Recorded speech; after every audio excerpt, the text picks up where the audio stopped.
ఏమండి, నిజమైన ప్రేమికుడికండి, మళ్ళా చెప్తున్నానే, నిజమైన ప్రేమకి అందం, రూపం, వయసు, స్వలాభాలు ఇవేవి కోరుకోదండి. స్వచ్ఛంగా ప్రేమించే ప్రేమ ఎప్పుడు ఒకేలా ప్రేమిస్తుంది. అబ్రహాం గారిది శారమ్మ అంటే ఇష్టం, ముసలైపోయినా ఇష్టమే, పిల్లలు కనకపోయినా ఇష్టమే, ఆవిడ తిరగబడుతున్నా కూడా ఇష్టమే.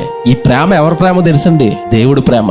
మన మంచోళ్ళం కాదు. దేవుడు మనల్ని ప్రేమిస్తాడా? ప్రేమిస్తాడు. మనం తిరగబడతాం దేవుడి మీద అప్పుడప్పుడు. దేవుడు మనల్ని ప్రేమిస్తాడా? ప్రేమిస్తాడు. మనం ఎన్ని పాపాలు చేసినా క్షమించుకుంటాడా? క్షమించుకుంటాడు. ఈ ప్రేమ మనుషులది కాదండి.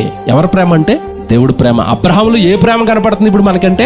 తప్పు భార్య చేసింది, అయినా సరే ఏం కోప్పడినట్టుగా కానీ, తిరిగి మాట్లాడినట్టుగా కానీ, తిరిగి నన్నే శపిస్తావని, నేను ప్రవక్తనే, ఒక్కసారి దేవుడు చెప్పానంటే నిన్ను చంపేస్తాడు, నువ్వు ముసలైపోయావు అసలే అన్నాడా? ఎంత మంచివాడండి, ఎంత బ్యూటీ. ఆ లవ్ లో ఏమండి అందం చూడండి, ఆ ప్రేమలో కనబడుతున్న అందం చూడండి. భార్య భర్తలు అంటే ఎంత అండర్స్టాండింగ్ తో ఉండాలి.